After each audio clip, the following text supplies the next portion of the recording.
This is Breakthrough 180, the show that celebrates the strength to start over.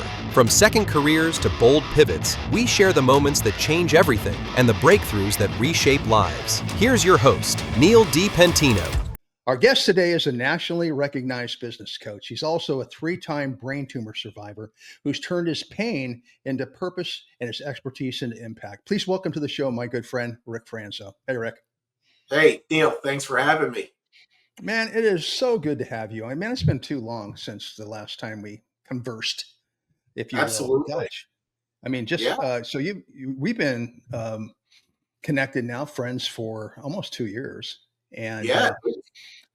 you were one of my early guests on my old show, Business Breakthroughs. And I was like totally impressed with you. And not only because of your business, but because of everything else that you've done and accomplished in your life, but mostly because you're such a good guy. Thank you. And I like Appreciate it. Yeah, absolutely. So how's everything in your world? You're over in where, Pennsylvania?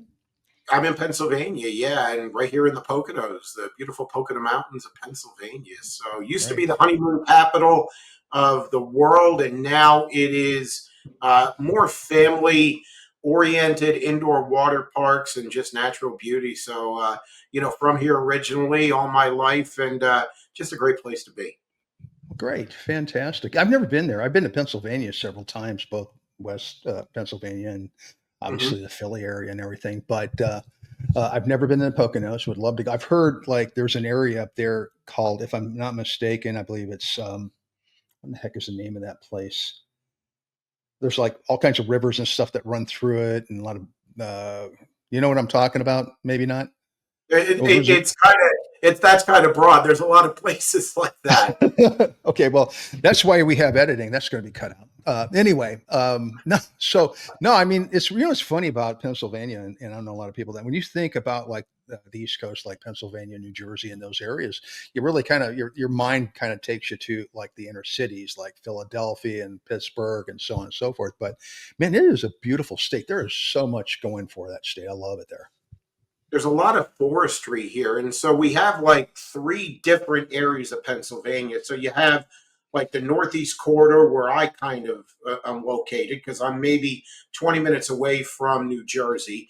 Then you Mhm. have the middle of the state, which is part of Appalachia, right? Which goes from Maine all the way down to, and again, I'm not a Magellan, but I think like Georgia or something like that. But it's pretty long. And then you have the western part of the state, which almost goes into the Rust Belt.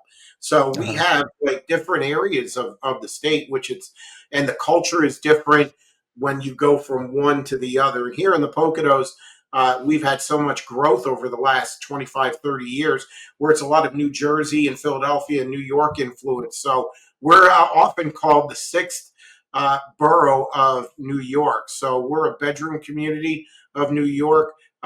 Thousands upon thousands of people in this small county where I live commute to New York every single day via car or bus. And now they're talking about the train again, which is never going to happen. But they're talking about the train for the last 40 years. So, Oh man. but it's a very vibrant and culturally aware community for sure. Nice, nice. Sounds great. And you're a big family man. You've got like, well, how many kids do you have now? I have three kids, and Three they're all kids. out west. There's none here on the East Coast.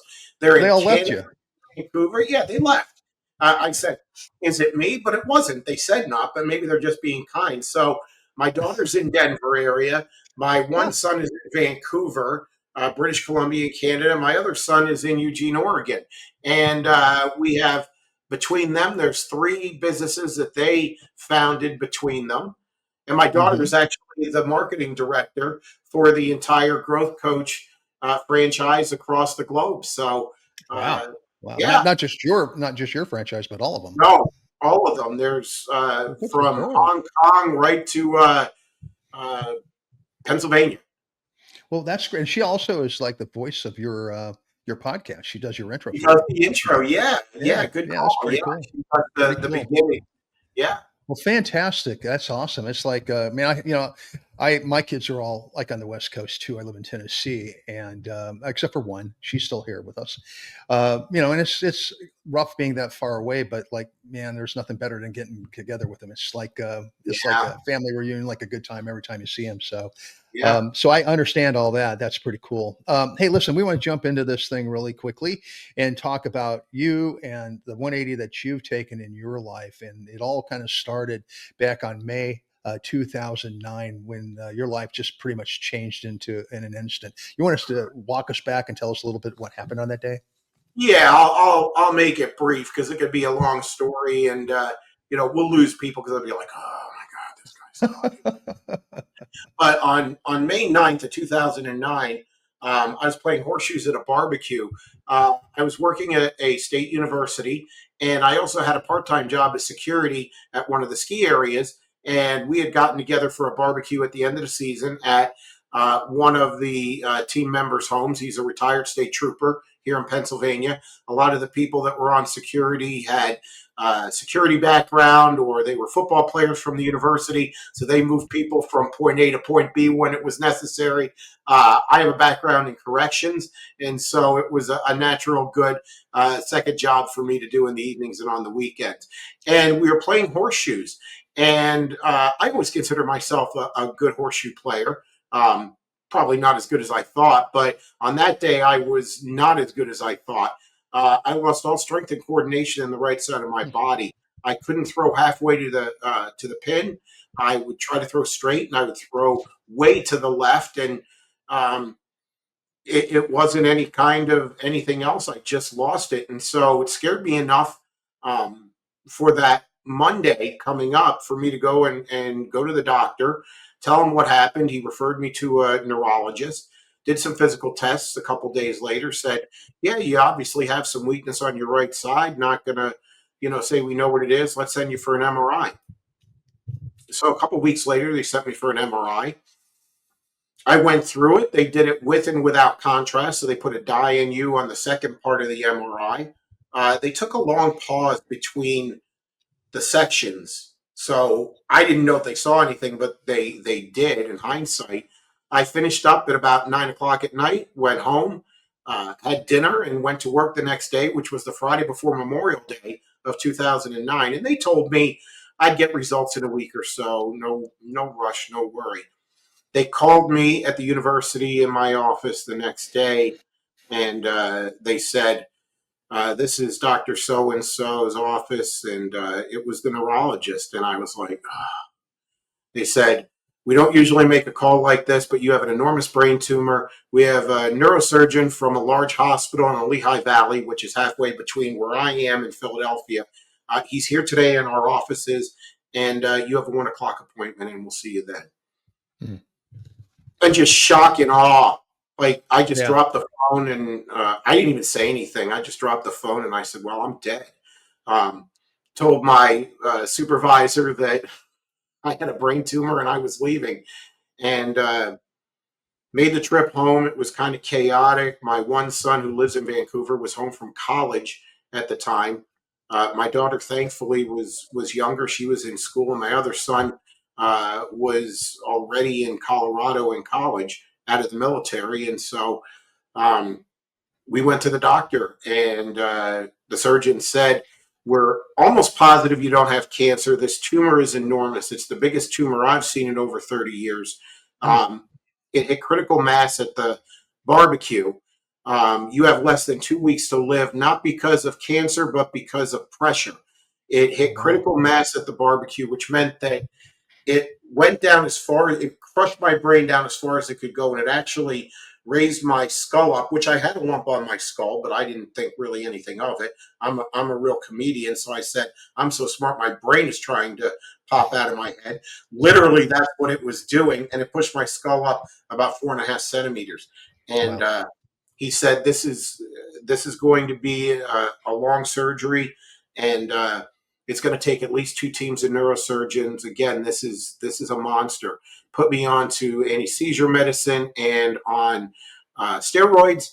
And less than 2 weeks later, on the 16th of June 2009, I had 10.5 hours of brain surgery.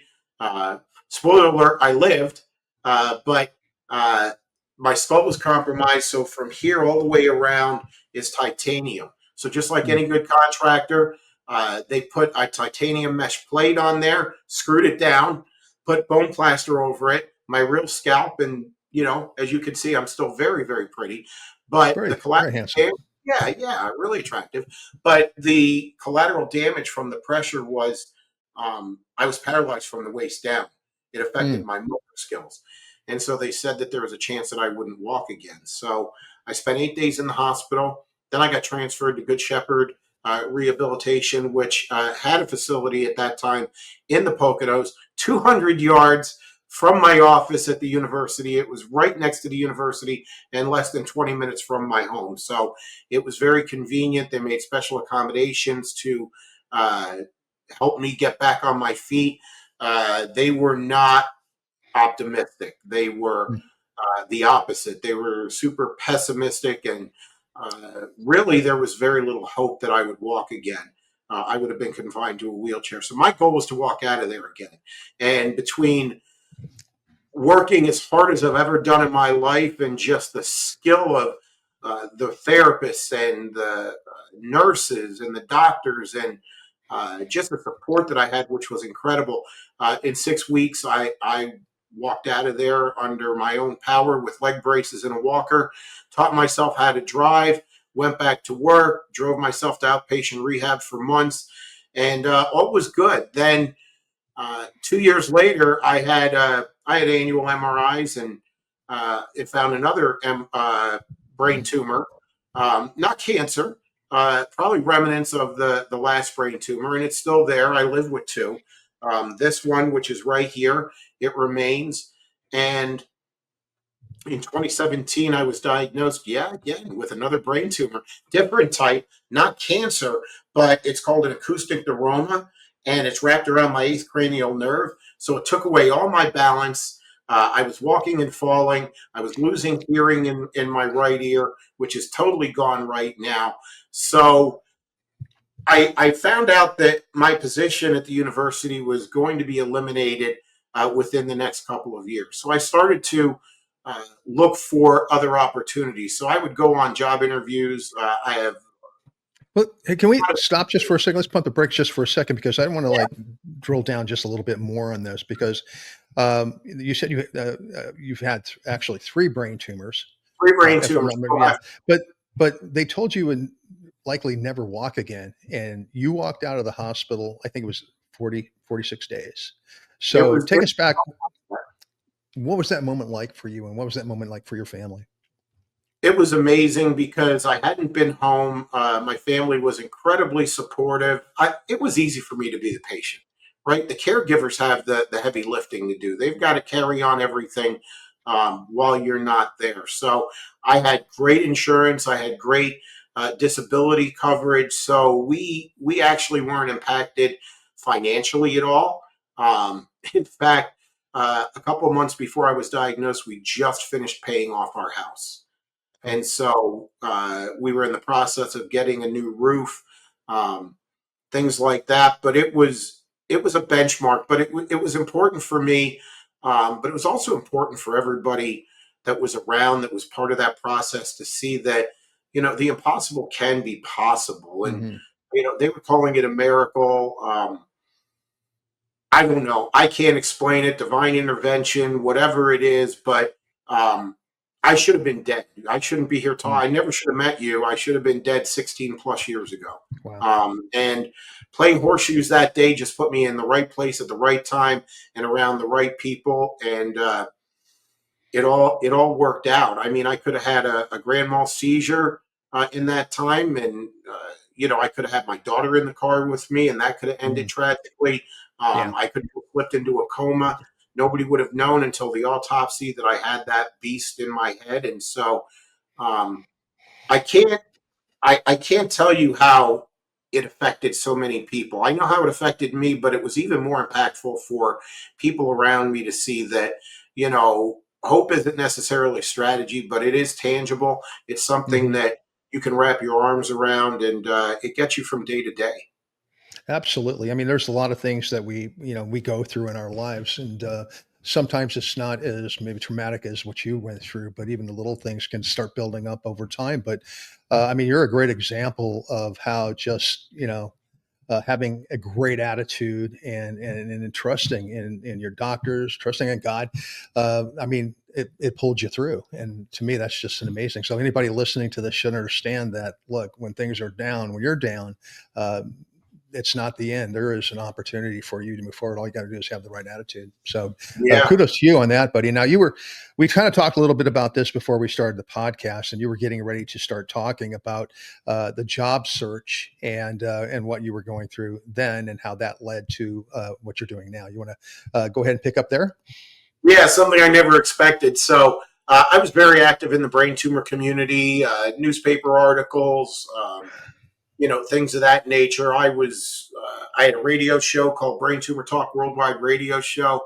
I have a background in radio since I was 19, professionally on the air for 10 years. So at the university, I ran a show for 4.5 years called Brain Tumor Talk Worldwide Radio Show. We crashed the server every every day that I did it, every Friday from 6 p.m. to 7 p.m. So they had to buy new equipment, increase the bandwidth, whatever it is. It was listened to very, very heavily. So I was out there. So when I went on a job search, um, I was hired by more than one company. I had a lot of experience. I was qualified. And then they would Google me. And I know they did because I never got a call back for, onboarding or anything else. They were like, we're going to hire you and everything else. And then it didn't happen. So I realized pretty quickly that I was kind of untouchable. It's like I had uh, leprosy or something, that I was one of the unclean, that I had brain tumors. I was a liability from, in one way or another. And so I was hands off. So I did some light consulting on the side, which isn't coaching, and I liked it.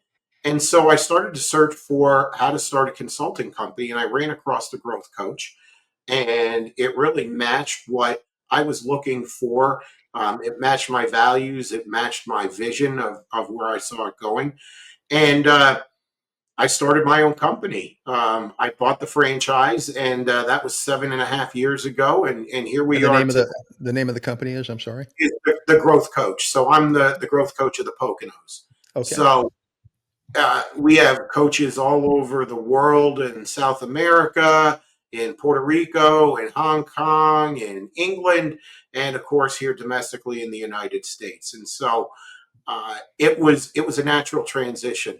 I almost had to do this, and I never look back. I never regret it. I love what I do, but um, it happens a lot in the brain tumor community that either they're unable to work, or they can't get the same level of professional uh, access, I guess, after they come back from an illness. It could be a brain tumor, it could be some other type of cancer, and they kind of struggle with their identity of, now what do I do? Their Mhm. professional and their personal, and so Yeah. um, it was hard to do. Hmm. But once I did, I had a good run at the university, and um, we left on great terms. But I started this, and there was no going back because I had nowhere really to go. I was the backup, so I burned the boats at the shore, and here we are. There, there, Yeah. there was no, there was no turning back. There was no plan B. It had to be Yeah. plan A or not. Yeah. Now so people were looking at you like you were, potentially broken. I mean, potential employers, which is sad. That's But how they do you looked th- at me. do you think that sometimes that like when you go through something like that, not necessarily you, but others maybe might have this feeling of like I'm just maybe a personal feeling that I'm just not good enough, and that affects them just as much as like what you were talking about with the employers looking at you as being a broken. Maybe they feel they're broken. What do you think about that? Yeah, absolutely. And it was a good transition. That's spot on. And in business, when you own a business, that's a whole different thing than working for yourself, right? For someone else, it can feel lonely. It can be frustrating. It can be hopeless at times. And so, what I can help businesses do. I gained something from this whole thing that was missing, which was empathy.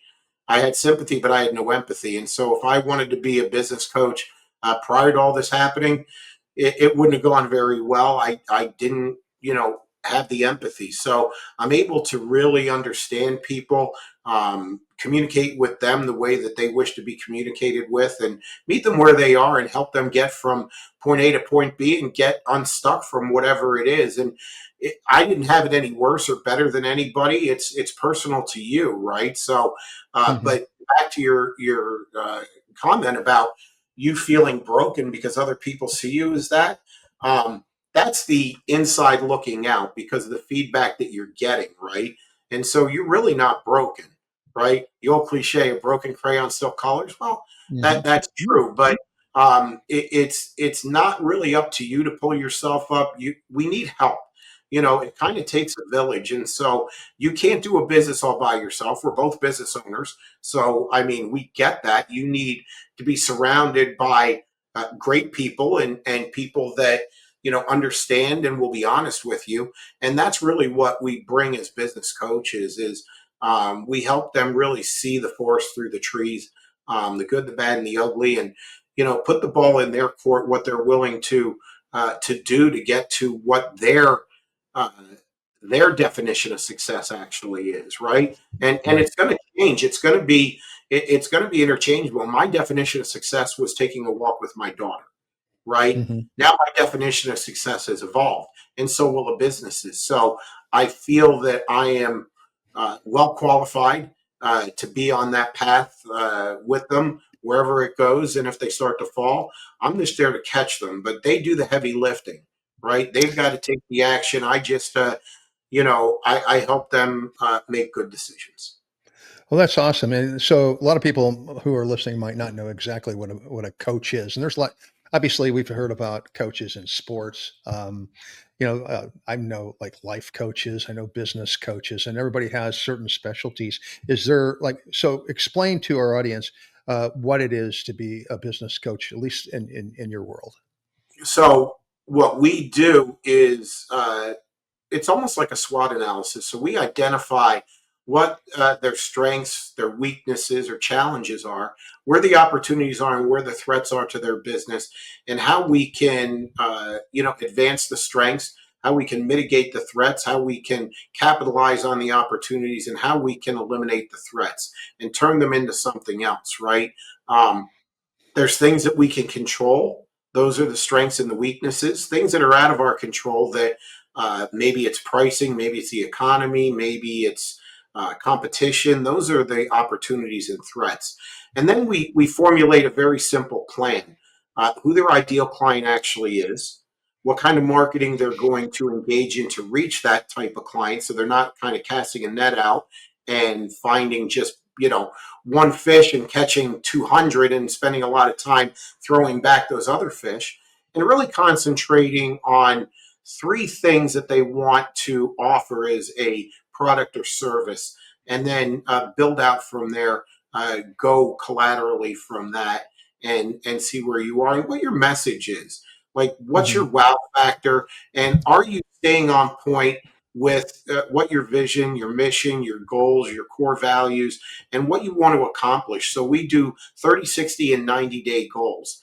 And we make them manageable so that we build up that momentum. So their definition of success is really up to them. We are there to help them get from point A to point B. Just like we may think of Michael Jordan, right? And think of all the coaches that he had. And so they can direct. Michael Jordan knew how to I'll go to even Larry Bird, right? And he was probably one of the best shooters and just all around threats in the game back in the day. You and I will remember Larry. I don't know if all of our listeners will remember, but his coach at the time was Red Auerbach. Remember Red Auerbach? Hmm. Yep. And Yep. so Back in the day. uh, he would point things out like, Larry, maybe if you set a little bit more, jumped a little bit, or moved your elbow a little bit, just like any hitting, pitching, shooting coach or whatever, it makes all the difference. It can be a basket or not, it can be a hit or not.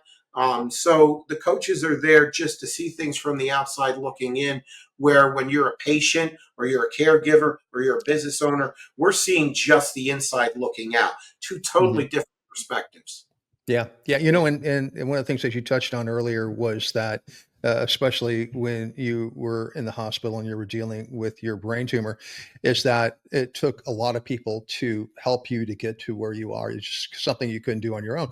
And in business, it's a lot of times it's the same thing. We start a business, we're out on an island by ourselves and everything. We don't have anybody to, pardon my French, bitch down to. We don't want to do any of that kind of stuff.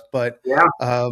But when you hire a business coach like yourself, you basically are there to kind of help them to be that voice of reason sometimes when they need it. Or maybe I heard a story one time about Peyton Manning, where after a practice he would go to his wide receivers and he would tell them like they would run the same routes over and over and over again. It was all drawn up in the playbook, but he would go to them and say, okay, what I need you to do, instead of going 25 yards, I want you to go 23 yards and make your cut. That way, when you turn, the ball is going to be there. Otherwise, it's going to be like in front of you, might be overthrown, that kind of thing. So you're kind of Mhm. doing the same thing with your people. You're just kind of giving them not only encouragement, but you're also kind of helping them in terms of like those little things that maybe kind of slip through our fingers that we don't think about as a business owner sometimes. Would Yeah, that be correct? absolutely.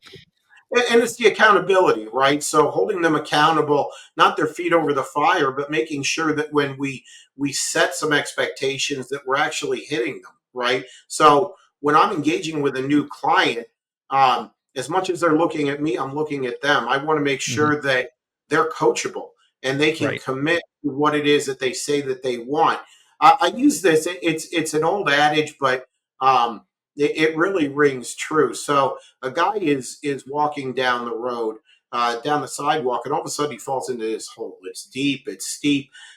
He's trapped. He can't get out. So he's down there for a while, and I don't know. About an hour later, a priest is coming down the sidewalk, and he yells up, "Hey, Padre, Father, can you help me? I fell down here, and I can't seem to find my way out."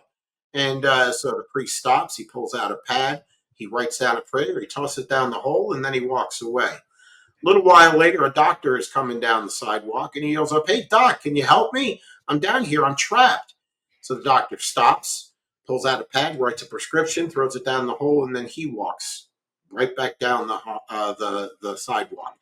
Then a little while later, I walk down and he goes, "Hey, buddy, pal, can you help me? I fell down here. I can't seem to get out of here."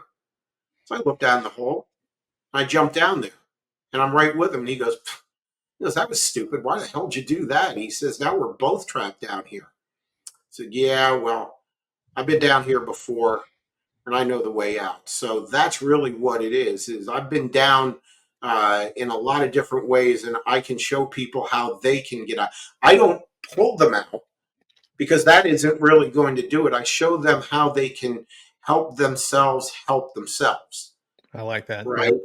So Hmm. if I do my role correctly, I should coach out of a client in a certain period of time because they shouldn't really need me. We're going to keep in Right. contact, but I my work would be done, and I've shown them Hmm. how they can help themselves. How fulfilling is that? It's great. I love what I do. I mean, I really, truly adore what I do, and I can't see myself doing anything else. I'm not as young Mhm. as you, but I can tell you that this is what I'm going to do for the rest of my life, for Well, sure. good for you. That's awesome. And you are younger than I am. So we'll just kind of clear that up right now. So um, let's briefly, just we're getting close to the time, end of our time together. I just want to ask one last question here. And that question would be, you've gone through a lot with the brain tumor that, and you told me that kind of led to you started your own business. And when you kind of talked about that on the show today, but what has this journey taught you, not just in business, but in life? It's taught me that I'm not always right, and I I need to not get ahead of myself because when I do, everything will come and humble me. So kind of just see the forest through the trees, like I had mentioned before, and take it day by day, and try not to slip back into old mindsets that are really not good for anybody. Very good. I love it. Okay, we've come to the part of the show that I really enjoy, and this is our rapid fire round, Ooh. with Rick Franzo. So these are Oh, questions that you and I have not talked about. In fact, most of the stuff we haven't talked about. We just kind of get to know each other over the time, yeah. and I've learned a whole lot more about you on this show here today. I mean, it just has been a great interview, a great time together. But so on the rapid fire, these are like quick answers. Okay, so we just got to kind of run through them. No long answer, just like bam, bam, bam. Okay, so here we go. The first question is: what is your go-to pump-up song to shift your mindset fast? Red Barchetta by Rush. Oh, say that again. I'm sorry. Red Barchetta by Rush. Wow, I would have you sing it, but we don't have time. So No, that's no, awesome. it's more fun too. Okay, there we go. What's the one thing that people would be surprised to learn about you? I have feelings. I come across pretty non-committal, but I am very I feel deeply. Yeah, yeah, I know that for a fact as a friend, and you're a client of ours too at TMX. So, Right? but more so a friend, and I really appreciate that because we have these like, conversations offline a lot, and we talk about friends and family and our lives and stuff. And to me, that's really the benefit of doing stuff like what we're doing today. Yeah, So, absolutely. fantastic. Two old radio guys like us, right? I know it, huh? Two old radio guys back in the old reel-to-reel days. So, okay. So, question number three: what's the best piece of advice you've ever received, and who gave it to you? Uh, no, never give up. Like, we only pass this way once. It's what we our legacy is what we've done and how we've impacted other people, and that came from me. Yeah, from you. I love it. Okay, fantastic. And then the final question is: if your life were a movie, what would the title be? Fight from the inside. Say that again. I'm sorry. Fight from the inside. Okay, is that a real movie? No, that's the title of my upcoming book, but it would Well, be fight from the inside. okay, fight from the inside. I love it. So, hey, look, thank you so much for that. That was a whole lot of fun. And this has been a lot of fun hanging out with you and learning more about you and your story and your 180 turn. I mean, you're an amazing guy. What's up next for you personally and professionally? Writing a book, and after a couple years, maybe in the last 5 years of coaching, maybe do it as little or as much as I want, and just sit on the porch and watch life go by, and just enjoy, and me and my wife, and that's it. Well, fantastic. And so, if people want to find out more about your journey, how do they get in contact with you? We have so many different ways, but if you look for me on social media, Rick Franzo is the best way to do it. I have a podcast called Business and Brain Tumor Talk. You can find all that in Facebook. I have a website, but I know that all those links are going to be on there, and my email address. So if you feel the need to reach out, please don't hesitate. Reach out. Fantastic. Okay, from coaching in the boardrooms to walking out of rehab on a mission, Rick Franzo is the definition of a breakthrough. His story reminds us with grit, belief, and support, 180-degree change isn't just possible, it's powerful. Hey, thanks for being with us today. Hope you'll join us again. Until next time, keep on breaking through. God bless.